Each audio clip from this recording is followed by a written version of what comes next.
You know what I mean? If anything, you could be the glamorous girl.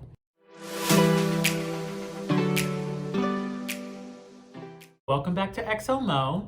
Today I am doing a review and recap of RuPaul's Drag Race 13, episode 8. I like my new hair. I think it's cute. But yeah, let's get right into it. So at the end of the last episode, they had a improv challenge where Elliot with 2 T's ended up having to lip sync against La Ree, and Elliot with 2 T's beat La Ree's ass, which I was very shocked to see. But La Ree went home. Very sad, very sad. But yes, that's just where we're coming off from. But yeah, the girls come back. They're talking about how La Ree could light up a room and how she is going to be missed. I'm certainly going to miss La Ree. She's one of my favorites this season. Okay, so this week's challenge is, what's it called? It's called Social Media Unverified Rusical. It's the RuPaul Musical Challenge. I always love these challenges. I love musicals. I'm a big musical girl. And I'm very excited to see how this is gonna go. So the girls go sit down, they listen to the musical, they're looking at the script, and they're like, okay, so who's gonna be who? A couple of people take roles right off the bat. Simone takes an Instagram girl. Tina Berner takes the MC narrator type of thing that narrates the whole show. It's a pretty meaty part. And the only conflict really comes in between Denali and Utica at first for Lady Tweets. Denali says that she wants to be Foxy or Lady Tweets. Utica comes right out and she says, I'm good, I'll take Lady Tweets. She feels like I can do that, I'll be good at it. So she tries to take it. Denali still wants the role, but after a little tiff, like Utica's like, I've been nice to you bitches this far and I'm taking Lady Tweets. So then it comes down to figuring out who's gonna be Fox. Rosé and Denali want Foxy. It's a big dancey, a belty number. Foxy's like song is it's Don't Rain on My Crusade. It's a spinoff of Don't Rain on My Parade, like Barbara Streisand. It's a huge musical number. Rosé's like, that's my idol, you know what I mean? That's my go-to musical song. And they audition for it, and Rosé takes the cake. She takes the cake. She out-sings Denali, and she's like prepared, you know what I mean? She knows the fucking song and the melody where like Denali's over here trying to like learn it. So Denali's a little like tiffed, but you know, Rosé takes the cake, and you know, these are the roles that we have. So after that, Denali ends up taking one of the Russian twins. Gottmik has the other Russian twin, and that's what Denali is left with. Yeah, Gottmik's really excited about doing the Russian twin. It's kind of punk rock, it's kind of like edgy. She says that it's like stretching her, but I don't think it's stretching her that much. Like everything that Gottmik has given us this far has been like deconstructed, punk rock, edgy, Miley Cyrus. You know, I mean, maybe with the exception of her like improv role where she played a psychiatrist or a therapist or a psychologist. Maybe that's a little different, but the acting wasn't there, you know what I mean? She gave us like a Cali girl, you know, she gave a Valley voice, of course. So yeah, so like she thinks it's a stretch, but I don't think it's that much of a stretch for her, but I'm still excited to see her do it. So in the middle of rehearsal, the girls get a visit from Anne Hathaway. She comes in and gives some girls some advice on like how to perform, how to die, and you know, just like musicals, you know what I mean? Anne Hathaway, she's kind of like that bitch. So yeah, I think it's nice to have Anne Hathaway come in and give them, I think it's nice to see Anne Hathaway come in and give them some advice, especially because like, you know, usually they would have somebody else in the workroom, but you know, girl, it's COVID times. So I think it was cute that they had like this kind of like cute little Zoom call set up. So to the studio we go. The girls are rehearsing with Michelle Visage. Yeah, so during the rehearsal, like I'm not gonna give you girls too much, but like Olivia Lux, she's giving diva energy, and Tina Berner makes a little side comment, and she always makes a side comment. I think she's done it for at least the past like 1 or 2 episodes about Olivia being a diva. And the thing is like, girl, y'all are drag queens. Like, you know, you bitches are supposed to be divas, in my opinion. You know what I mean? This ain't like Little Miss Sunshine. You hear me, girl? Like, this is RuPaul's Drag Race. And I don't think there's anything wrong with like being a diva. And I just feel like at this point, I feel like Tina Berner is saying it to be messy. On to Simone we go. Simone can't sing. Honey baby girl, she's struggling. It's not giving what it's supposed to give. Somebody else who's struggling is Utica. She has a lot of language. It's like a lot of quick language, and she's like, you know, she's got to articulate, and she's got to articulate quickly and fast, and she's kind of sucking at doing that as well. But yeah, other than that, those are the only two people I'm really worried about. Olivia sounded amazing. Tina Berner sounds okay, but you know, like she doesn't sound bad, but she sounds good. She sounds like she's done this before. You know what I mean? Singing might not be her strong suit, but she knows how to perform. We don't hear Rose, but again, like from what we heard from Rose during the rehearsal, I'm pretty sure she's gonna be solid. So to the dance hall we go with Jamal Sims. Okay, so I'm gonna just tell y'all who's not giving what they're supposed to give. So Simone, bless her heart, Simone can't dance. She's like, she needs to give like sexy. Jamal says like In Vogue is the inspo for her choreo. And she's not giving it. She's giving Little Bill. It's not it. No, I wasted my money. It's not good. It's not good. Utica as well. Utica was cracking jokes because she was talking shit about how easy Simone's choreo was. But she didn't have her shit down either. Her shit was looking a little sloppy because her shit is like, because her language is so complicated, her choreo is a little complicated as well. She wasn't giving what it was supposed to give. Rose does fabulous. Rose does fabulous. Yeah, she's a musical theater girl. She's like every step of the way of this episode, she's proved to that, and I'm pretty sure she's gonna sell everything. I feel like Simone will come alive when she gets into drag. She's been struggling every step of the way, but I feel like Simone's thing is that like she transforms once she's in drag, or at least that's what I'm hoping for. We'll see when we get to the musical. Okay, so Ru comes out in this like, I think it's beautiful. It's like a turquoise sequence suit. But the hair is like, I'm not sure I'm in love with the hair. It low-key looks like a mullet. It's a little mullet-ish, but it's cute. The ensemble is cute together. Maybe there's like a historic or cultural reference that I'm missing, but yeah, she looks good. The runway this week is like yellow something. It's yellow something. It's yellow. The girls are coming out in all yellow, and they look good. They look good. Okay, so the musical's here. What is it? Social media, the unverified musical is here. I hate these scripts. I'm just gonna start off by saying that. I always find them to be terrible and like low-key lazily done, but I digress. Excuse me. So Tina Berner, Olivia Lux, and Rose, they give us a great start. They give us the boost, the beginning that we need. It has all the gravitas, all the theatricality. They're hitting their marks, they're performing well, they're dancing, they're giving the energy, they're giving us everything. And the middle section is where we have like the rest of the girls. Who's in the middle? We have Simone, Utica, Candy Muse, Elliot with 2 T's. They're in the middle, and they have like this, like, there's like this, like these other apps. I think the middle section of the script is quite terrible. I don't think it really gives any of the girls the opportunity to perform really well because they all kind of like suck. I do feel like these are the weaker performers of the group, truth be told, but I don't feel like the script does much to help them. Simone does bad. I mean, I'm not gonna say she does bad. She just doesn't shine. She doesn't do very well. And she doesn't come alive. She's just kind of okay. I think Candy Muse does a great job. Utica is kind of messy, and I'm very bored. I'm usually bored by Elliot with 2 T's, truth be told. But then like the script comes alive again once Foxy comes back in, which is why I feel like Ru is just hiring all his old Judies to write all these things, because of course the Barbra Streisand piece with the old musical reference is like low-key the best part of the musical. You know what I mean? It's probably the best part of the whole thing, script-wise.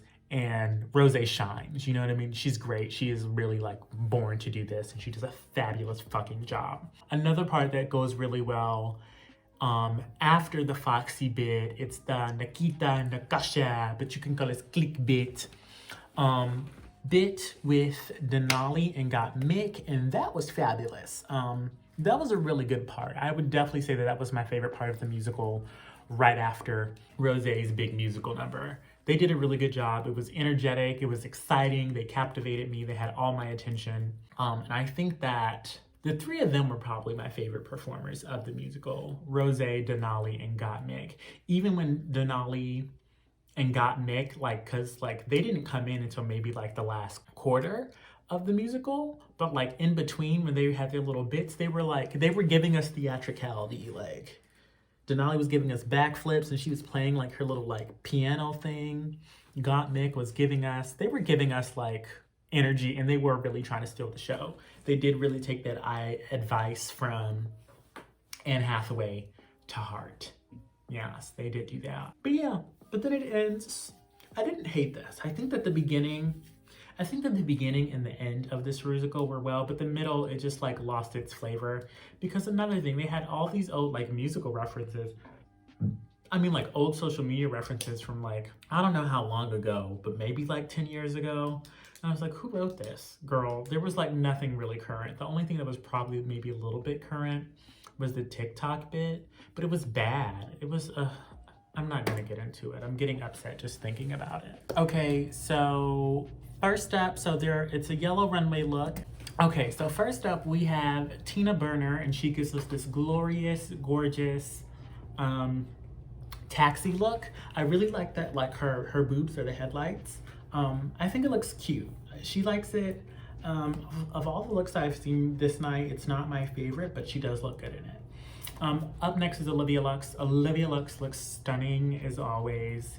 It's Dreamgirls, it's yellow. She has like these big like feather wristlet boa things. Chef's kiss, excuse me, I burped. But she looks like money. Then we have Simone, who always gives us like a very urban, hip look. She gives us like a yellow Versace coat, she says. It's a little bit Ari Lennox, but then she also has like this highlighter yellow, like, what is it?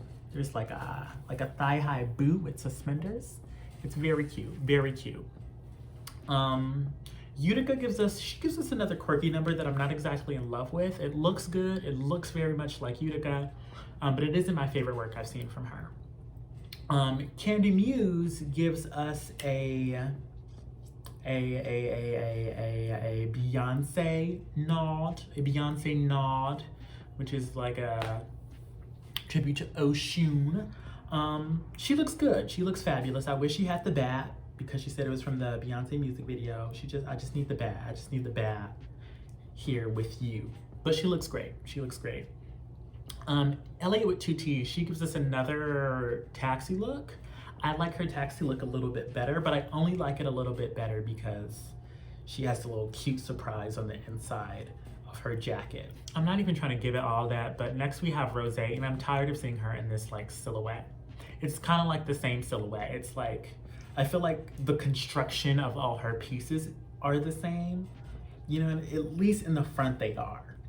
I feel like I've just seen this like look, this construction, this short bit, you know what I mean, that doesn't go past the thigh. And I really want to see something else from her. And I'm also kind of tired of like seeing like nods to movie, you know what I mean? I kind of want like an original concept. This is a tribute to Jim Carrey's The Mask. She gave us a Barbra Streisand nod before, and I'm tired of it. I just want to see you like give us a concept, do it well, make it new, make it fashionable. That said, I do think she looks good in it. I'm not gonna lie. I'm not gonna give her credit where it's due. I love the polka dots and the polka dotted flops in the front. Next we have Denali with this Medusa piece. The headpiece is gorgeous. Her makeup is stunning.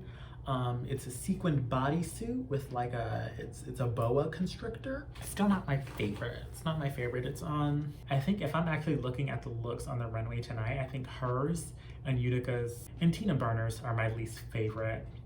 I mean, she looks good, she looks stunning, but you know, I'm just like comparing it to the other looks, it's a little simple. I kind of want something more. And last but not least, we have Gottmik. I love Gottmik's look. I think Olivia and Gottmik have my favorite looks. I think Olivia, she always gives us glorious, she always gives us glorious glamour. Glamour was the word I was looking for. She always gives us that, but I want to see a concept from her. She always gives it, it's pretty, It's cute, but I can't tell you the last time that Olivia gave us a concept that wasn't a part of like the theme. You know what I mean? Everybody's giving us concept. You know, we have Taxi, we have Boa Constrictor, we have The Mask, we have Crash Test Dummy with Gottmik. And I think Gottmik is my favorite because I also like how it's like this black bouncy silicone fabric hair. I'm not sure what it is, but the bitch looks bad. But yeah, it's yellow glamour. I'm not mad at it. It's done very well, but I'm looking for something else from Olivia Lux. Okay, so in the top, we have Rosé, Denali, Gottmik. In the bottom, we have Tina Berner, Simone, and Candy Muse. So they like Tina Burner's look. It's done well, as she usually brings out, is done well looks. It's done well, it's draggy, it's campy, but Michelle said that like her audio track sounded better than her performance. She was expecting more from her on the stage and she didn't deliver what she was giving in the audio room.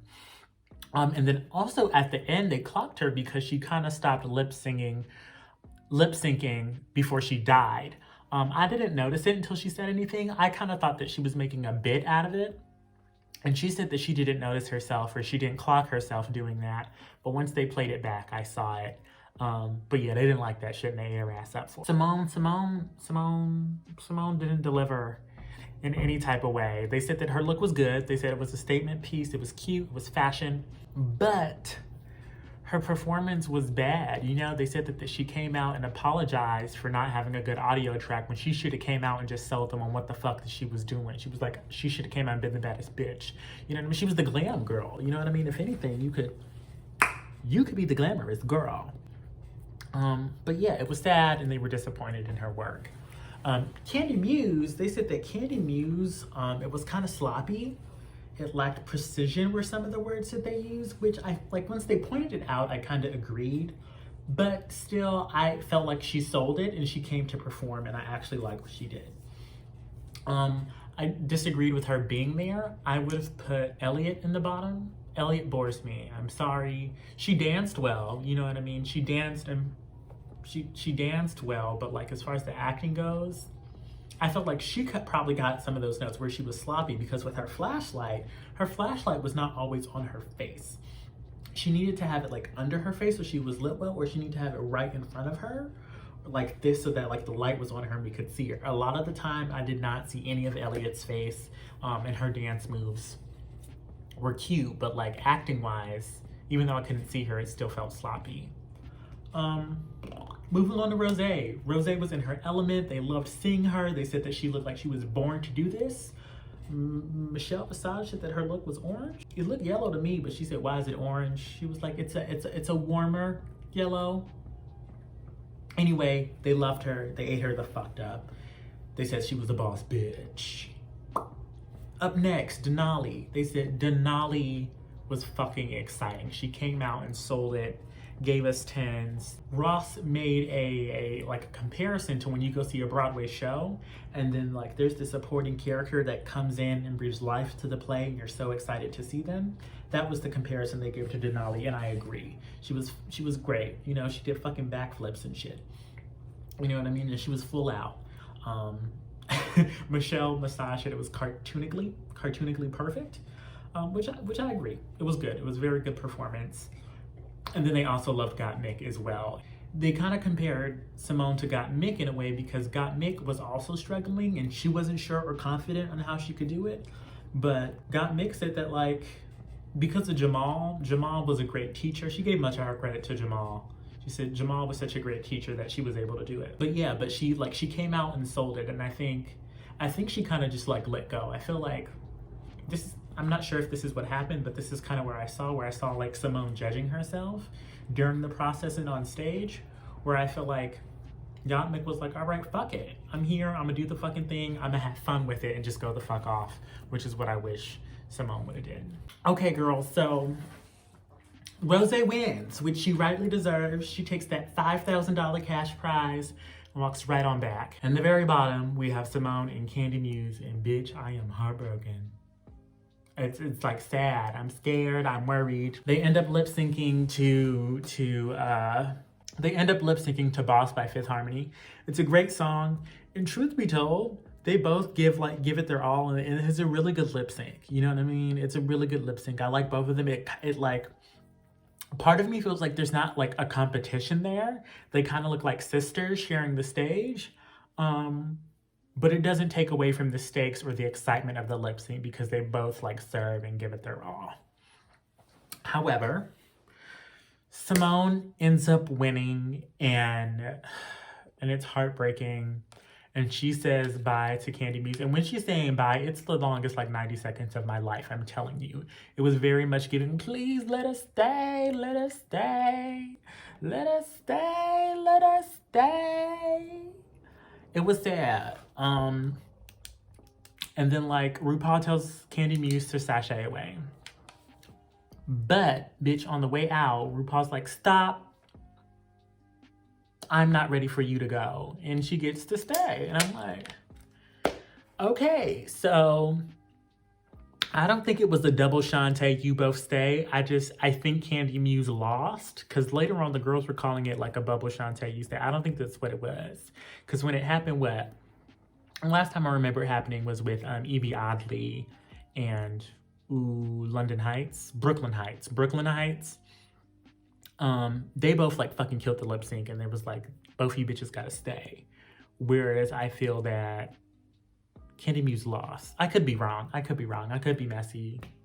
I feel like the reason why like Candy Muse was even in the bottom was because she was messy, and she was still messy in the lip sync, low key. And it was kind of what she was giving me in the performance. It was messy, but I was excited and I liked it. You know what I mean? It wasn't precise or anything like that, but I was still there for the performance. But yeah, girl, they're both there. Simone and Candy Muse both got to stay. I'm excited to see what happens next week. I really hope that the fucking like Snatch Game is up next. But like, I also will say that I hate when like Ru like brings girls back or they don't go home. Cause like I stick by this. Whenever that shit happens, they just end up going home next. They like during the following episode, it's always the following episode or the one right after that where they prove why they should have went right home the time they should have been sent home. I love Candy. I'm not gonna lie. I love Candy, but I don't know. I just don't think she's gonna win the competition. No tea, no shade. At this point, I feel like the top is like, unless Utica like comes in these challenges, because she's not serving in the challenges. Like, she serves on the runway, and I like her fashions. Her fashions are probably some of my favorites. She's given me my favorite fashions in this season, or at least some of my favorites. But unless she starts showing up in the challenges, I'm gonna need her to go home. So right now on the top, I see like Simone. If Simone can come back, you know, Simone had a bad week, but I don't feel like it's gonna last for long. In the top, I kind of see Simone, Olivia, Gottmik, and either Rose or Denali. I'm not actually sure yet. I feel like sometimes what happens is like near the end, I feel like in the beginning, there's a lot of riffraff. You know what I'm saying? There's a lot of riffraff in the way. So like queens like Denali, they get comments like unforgettable. But like once a lot of the riffraff is gone, they're able to like take up the space that they need and really able to shine, which I kind of think is like a technique thing, you know? Or like pacing yourself. But like, I don't know. I feel like depending on just how the rest of this goes, it's either going to be Rose or Denali. I think I'm leaning towards Rose. So that's my top four. Olivia Lux, Simone, Gottmik, and Denali.